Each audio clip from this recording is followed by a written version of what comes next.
شعب كصوماليات لما كان محاكم إسلامية يجب محيط هالقى تقول لي ثاني دقال كسوف هذا waxay ugu dhigteen nimanka islaamiga waxay rabaan inay dadka barakiciyaan inay wadamada qabsadaan dantii Soomaaliyeed eegimayaan waxay rabaan in geeska Afrikaba uu nabad noqonin sababtoo ah macnaha waxa nin Afghanistan oo rishaa meesha ka dagaalamaya Soomaali ma ninkan sida Ethiopia waxa uu jiraan ay dirisi ma marka waxa loo baahan yahay Ethiopia waxay rabaan qoladan inay keenaan sida ay idaacadaha ka sheegeen ay afkooda ay qirteen dowladda islaamka oo dhan ayaan leenahay soo gala si Ethiopia loola dagaalamo Ethiopia maslaxadda geeska Afrika iyo Afrikaanimadii ay eegaysaa ኢትዮጵያ በዚህ በአፍሪካ ቀንድ እንግዲህ ሀያል ከሚባሉት ሀገሮች ውስጥ አንዷ ስለሆነች ብዙ ህዝብ ያለበት ነው ይሄን ህዝብ በቀጥታ ወደ ጦርነት አስገብቶ አተራምሶ ምስራቅ አፍሪካ እንግዲህ ኢትዮጵያ ከተበጠበጠች ምስራቅ አፍሪካ ተበጠበጠች ማለት ነው ትልቁ ስትራቴጂያቸው ያ ነው ብዙ በ80 እስከ 70 እስከ 80 ሚሊዮን ህዝብ ያለበት ነው ይሄ ህዝብ ተተራመሰ ማለት ምስራቅ አፍሪካ ተተራመሰች ማለት ነው ትልቁ ስትራቴጂያቸውና ዋናው ኢትዮጵያ ላይ ፎከስ ያደረጉት ይሄን ነው dibka jiray oo jiray Soomaaliya ka jiray dawladda la dagaalantay oo dhibaatada inay Soomaaliya ka baxdo ugu tala gashay waxay ahayd Ethiopia waana lambarka koobaad maskaxda iyo xasuusta dambaana qori doonta adduunyada waana la ogaan doonaa taas sababtoo ah macnaha waxa weeye inta shir oo qabatay Ethiopia waa daris in maaragtay inta shir oo qabatay oo ku dadaashay Soomaaliya inay dawlad yeelato macad ma xisaabo ኢትዮጵያ እንግዲህ ለዚህ ለሶማሊያ ህዝብ ሰላም እንዲመጣ የተለያዩ ጥረቶችን አድርጋለች ያ ደግሞ ትልቁ ያለፈው 16 ዓመታት ኢትዮጵያ ስለሆነ ትልቁ ሚና ሲጫወት የነበረው በሶማሊያ መንግስት እንዲቋቋም ሰላም እንዲረጋጋ እነዚህ ደግሞ እስላማዊ ኮርት ከኛ ጋር ሊቀናቀኑ የሚችሉ የኛ እስላማዊ ፈንዳሜንታሊስትነትም ሊጸድቅ የሚችለው ኢትዮጵያን ቀጥታ በማፋረስና በማተራመስ ስለሆነ ያንን እንቅስቃሴያቸው ነው በቀጥታ ታርጌት ያደረጉት እነሱ aniga daris baan la ahay Ethiopia oo geeska macnaha waxaan deganahay gobolka Gedo እኛው ለምሳሌ ከኢትዮጵያ ጋር ጉርብትና አለኝ cid iga xogaalsan ma jirto ማንም ሰው ከኔ በላይ ኢንፎርሜሽን ያለው የለም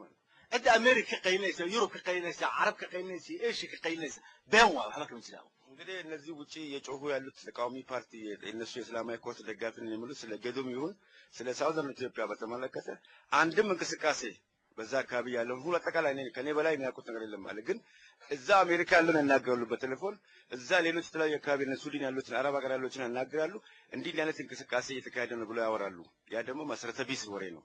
danaha ummadda Soomaaliyeed in laga hadlaano fiican ma ogid dan aan shakhsi adigu waa in qof walba uu ka hadla dhibaato badan baa imaanaysa adduunka oo dhan ka imaanaysa Soomaaliya oo imaanaysa dhibaato oo imaanaysa ያ ደግሞ ሁሉም የራሱን ግለሰብ የራሱን ፍላጎት ብቻ የሚናገር ከሆነ የሶማሊያ ህዝብ ፍላጎት የህዝቡ ሰላም ማግኘት የተለያየ እንቅስቃሴዎችን ያሉትን አጠቃላይ ጥሩ ጎኑን ብቻ የሚናገሩበት ሁኔታ ቢፈጠር ኖሮ ሶማሊያ ሰላም የምትሆንበት ሁኔታ ይፈጠር ነበር ግን ሁሉም ግለሰባዊና ስልጣን ፈላጊ ብቻ ስለሆነ የራሱን አድቫንቴጅ ነው የሚጠቀመው waxaan soo galayaa ciidamada Ethiopia oo gudaha ኢትዮጵያ ሰራዊት በውስጥ አሉ የተባሉትን እሱን በተመለከተ አጠር ያለ ነገር ላቀርብ ፈልጋለሁ Ethiopia ma gelisi waa been waa ኢትዮጵያ እንግዲህ አላስገባችም ጦሯን baarlamaanka federaalku meel gaarka fariista የሶማሊያ ፌደራላዊ ዲሞክራሲያዊ ሪፐብሊክ ፓርላማው ተቀምጦ ነው የወሰነው waxay go'aan ku gaareen in ciidamada Soomaaliya ciidamo u tababaro in la keeno Soomaaliya oo ciidamadii loo tababaro maadaama 15 sano iyo 16 sano ciidamadii ay kala tageen oo wax tababar ay haysan እንግዲህ ፓርላማው የወሰነው ውሳኔ የኢትዮጵያ ሰራዊት በዛ በሶማሊያ ሽግግር መንግስቱ ሰራዊት ውስጥ እንዲገባና በቀጥታ እዛ ቦታ ላይ እንቅስቃሴውን ስልጠና እንዲያደርግና ማንኛውም ወታደራዊ ሎጂስቲክ የሚያስፈልጉት ነገር ስልጠና ሰጥቶ ማዳም መንግስት እዛ ሽግግር መንግስት ምንም ስርዓት አልነበረውም ያ ደግሞ ስልጠና ስለሚያስፈልገው ያለፉት 17 ዓመት ምንም አይነት ወታደራዊ ስልጠና እንደሌለ ስለሚታወቅ ያ ደግሞ ስልጠና እንዲሰጥ የኢትዮጵያ ሰራዊት ወሰነ ሰራዊት እንዲገባ አድርጓል ፈርማል ጉጂዶ ባርላማንka waa la ogolaaday dawladdu waa ogolaatay Soomaaliya ይሄ ደግሞ የሽግግር መንግስቱ ጥያቄ ባቀረበበት ወቅት ነው እንግዲህ ወደ ሶማሊያ የገባው የኛ የሰልጣኝ ቡድን ማለት ነው waxa la Ethiopia ciidamo tababar oo yar oo ciidamada Soomaaliya u tababaro rag yar oo tilmaaman yaa meesha la geeyo hub wadanin እንግዲህ በመቶዎች የሚቆጠሩ ሰው ነው ዛት ወሰደው ሌላ ምንም ከዛ ቁጥር በላይ የለም ሳውዘርን ኢትዮጵያ ደግሞ እኛ የተወለድኩበት ቦታ ስለሆነ እዛ ቦታ ላይ አንድም ሰራዊት እንደሌለ እኔ አሁንም ላረጋግጥላችሁ ወዳለሁ ነው ብለው hubna mageyna Ethiopia meesha ኢትዮጵያ ለሶማሊያ ህዝብ በአሁኑ ሰዓት ላይ ወደ ጦርነት እንዲገባ አንድም መሳሪያ ሽግግር መንግስቱ እዛ ነው ያለው አንድም መሳሪያ አልሰጠውም sababta marka Ethiopia lagu eedeynaa idin taabanaya ኢትዮጵያ ለምንድን ነው በአሁኑ ሰዓት ላይ ወንጀለኛ የሚያደርጉት እስላማዊ ኮርቱ በትንሹ ብሪፍ ልስጣችሁ ነው oo qolada wadaadada ay ku eedeynayaan marka aydi እስላማዊ ኮርቱ ያውንን በተመለከተ የሚናገርበት ምክንያት sababta loo tababaraya ciidamadii Soomaaliyeed waa maxay ለምንድን ነው ሽግግር መንግስቱ የምታሰለጥኑት ነው ትልቁ ጥያቄ inta ay ku eedeynayaan intaas weeye ኢትዮጵያን እንግዲህ ኢትዮጵያ ታርጌት የሚያደርጉበትም አንዱ ምክንያት ያንን ነው Ethiopia u tababaraysa Ethiopia tababarkeeda oo baaragtay haday tababarto ciidamadaas lama qaban karo saal aliga Ethiopia yidin loo imaaninba sideedaba Soomaali waxba u qabanin saas waa nooc arrimaha noocaas ኢትዮጵያ ሰራዊት ወታደራዊ ብቃት ስላለው እነዚህን የሽግግር መንግስቱ ሰራዊት ካሰለጠነ ከኛ ጋር የውጋ ስልት ሊቋቋሙ ስለሚችል የሚል ትልቁ ስጋታቸው ያንን ነው waxay markiiba isku taragarayeen haddana qoladii wadaadada አሁን ሳለ እነዚህ ደግሞ እስላሚክ ኮርቱ ሌላ አቋም ወስደዋል in ay yiraahdaan horta Ethiopia yacdula ኢትዮጵያ ጋር ማን ጠላት እንግዲህ የሆኑት ሀገሮች waxa ugu dhow qoladan Eritrea maaragtay hadda ay dagaalkii dhamaysteen ኢትዮጵያ ጋር ቅራኔ ያለው ሀገር ጎረቤት ሀገር ቢባል ኤሪትሪያ ናት ያለችው እነዚህ ጋር ግንኙነት መፍጠር ጀመሩ inay baxaan meesha tagaan relation ay la sameeyaan ሄደው እዛ ቦታ ላይ ያው ግንኙነት ፈጠሩ ከኤርትራዎች ጋር እናሳጥረውና አሁን ካርንት ይወዳለው ነው هذا قوامل هذا كيسو سارتين اي تبدا عشر ارما كو سارتين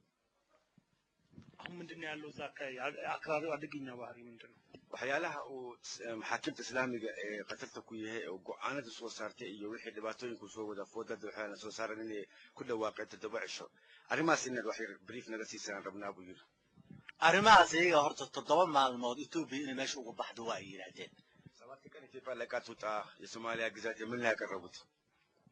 Ethiopia horta meesha ma ku jirtaa waa Ethiopia hal way zay tapasarat zaal wayno tilku tiyaaqay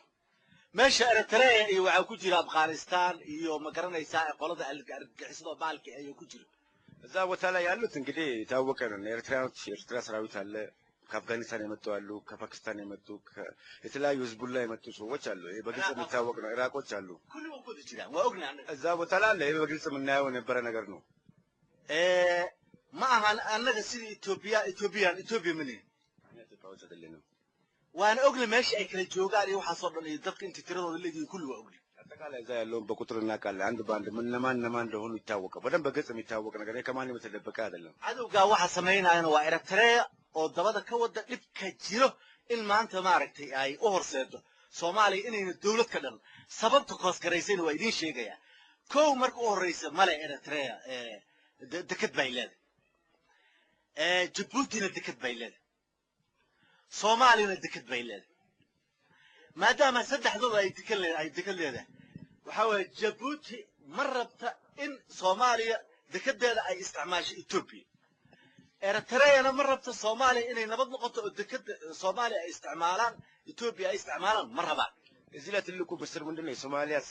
ወደቦች በጣም ቁጥር ከፍተኛ ስለሆነ ጅቡቲም ቢሆን ኢትዮጵያ የሶማሊያ ወደብ ልትጠቀም አትፈልግም